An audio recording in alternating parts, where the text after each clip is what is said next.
little while ago. Red Bandit, by the way. So, those of you who know me well, you know that it's no secret. I used to love 2v2s a lot more than 1v1s. And I used to watch Protec a lot. I don't watch him anymore because I feel like he's changed a lot in the last year, and I'm really not a fan of the way he behaves now. But Red Bandit used to be his 2v2 partner. I don't know if they still play together or not, but I was a huge fan of these two once upon a time. So it's kind of cool. Just a weird coincidence, I guess, that he comes for Starbow, and I enjoy watching Starbow, and we get to cast Red Bandit. So anyways, all that fun facts, air quotes aside, we are getting some playful banter here at the start of the game. But this is the actual semifinals of the whole tournament, guys. This is the finals of the upper bracket. But of course, the winner of this will go on to fight the winner of the southern bracket, which will conglomerate the entire finals all together and wrap up the Starbow Ladder Cup #1. But this is game #1 in this best of 3. Ladies and gentlemen, spawning in the lower right corner of the map. He's red, he's Zerg, he is playing a 1v1. It is the Red Bandits, who likes him some banlings, as we saw in the last series. His opponent to the top right, though, the purple Terran player, NasD. NasD. Zoom, zoom, zoom. No, it's not even the right car brand. Anyway, wait, is it? I can't even remember. Anyways, my point of this whole Starbow tournament, guys, I know it's not like the craziest, the biggest, or the flashiest tournament, but it's been some pretty good games so far. We've had at least 2 series that I would say were worth waiting through all the BS for, because we had a lot of fun. We're not even at the end yet. So there's this semifinals, the other semifinals, then the grand finals, and we are ready to rock and roll. But yeah, we're gonna have a bit of a scuffle here at the start. Now we already got to see some games out of Red Bandit, which is cool. We did not, however, get to see anything out of NasD yet today, so we don't know his playstyle or how he's going to play. However, Red Bandit likes his banelings, he likes his defilers, he likes his ultralisks, and with I'm not sure if it's reactionary to the way Capri played before, but I guess NasD was watching this series because. Yeah, Red Bandit did manage to get a couple gas steals that did screw our Terran player quite hard when it came to getting his tech going. But anyways, this is a fresh series, brand new players. We got 3 bases we taken really quick out of Red Bandit. So he's not a one-trick pony. He does have macro up his sleeve. And Overlord floating towards the lower left, gonna see nothing. Of course, not a big deal, but it's always nice to leave this down here for later. Maybe your opponent goes for the ninja bases. Red Bandit, of course, didn't exactly go for ninja bases per se, but took like every base that he could in the last time, in the last series he played versus Capri there. But spawning pool on the way, and I probably should have brushed my teeth after coming back to casting. For those who don't know, if you use a pop filter, it's pretty good at reflecting your breath back at you. I had a little bit of a sandwich while we were on a break there. It was delicious. It was leftover pulled pork. Well, it's not really pulled pork. It's like shredded pork, but still delicious nonetheless. We do have Reapers actually being made here at NasD. Not just 1, but 2. And this is what I find interesting, because Reapers are really... They're kind of the same role that they are in regular StarCraft 2, where they're somewhat limited in the damage they can cause. First Blood. Actually, they're actually very limited in the damage they can cause with the elite Reaper training upgrades. Oh, hang on, let's make sure we got... We're not on the First Blood screen still, so I didn't mess it up twice in the same day. But they scout. They're really nice, they're fast, they jump up and down.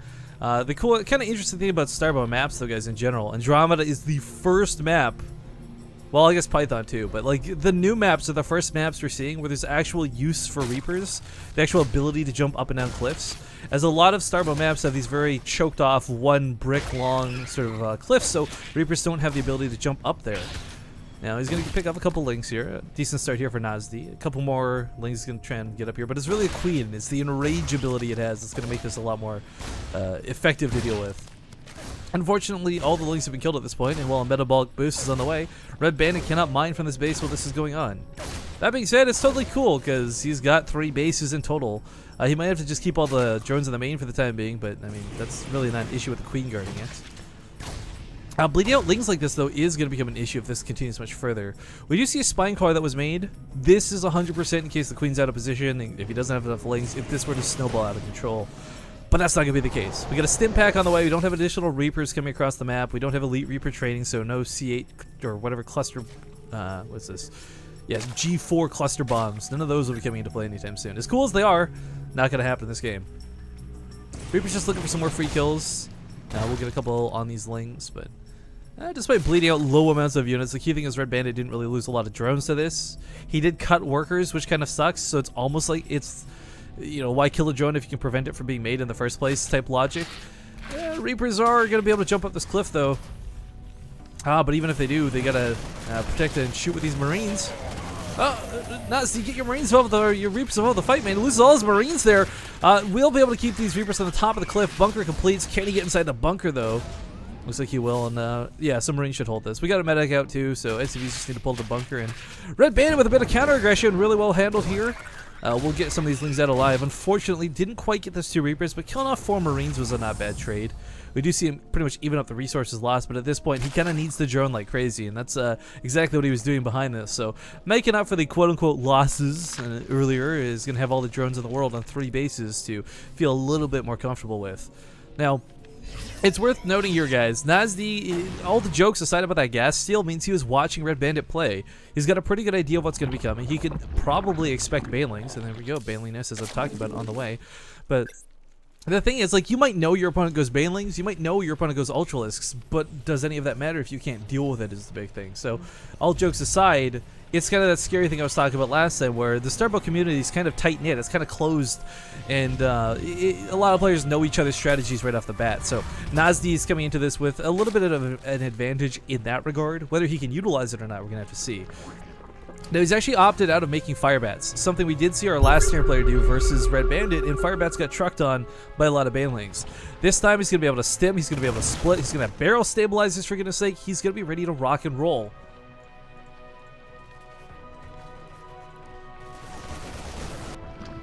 Actually, I like this spine cars coming down. This is actually kind of key. Oh, tries to get the Overseer with the scan. Nice little move there out of NasD, but unfortunately not going to quite be able to do it.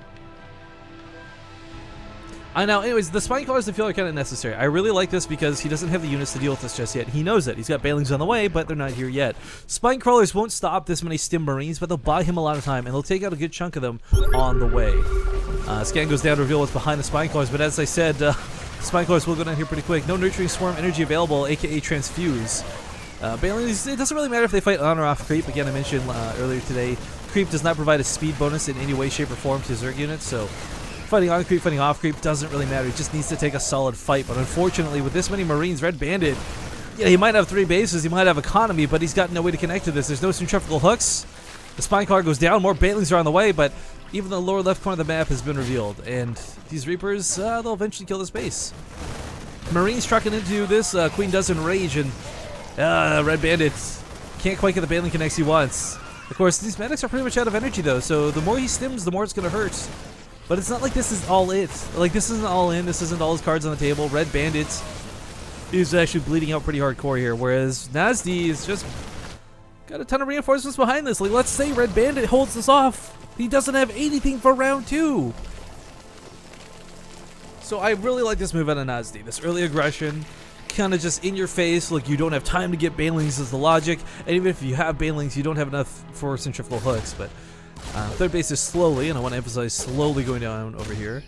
Regroups with his reinforcements. I kind of wish he didn't do that, because that actually gave Red Bandit a lot of time to build up the banelings that he didn't have before.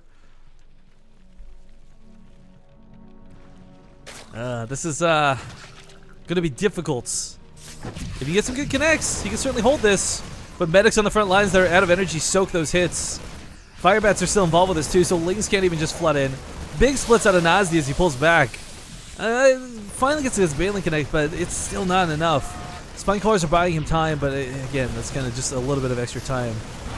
These banelings are going to make one last death throw, but I think Red Bandit guy is going to be in some trouble here in game number 1.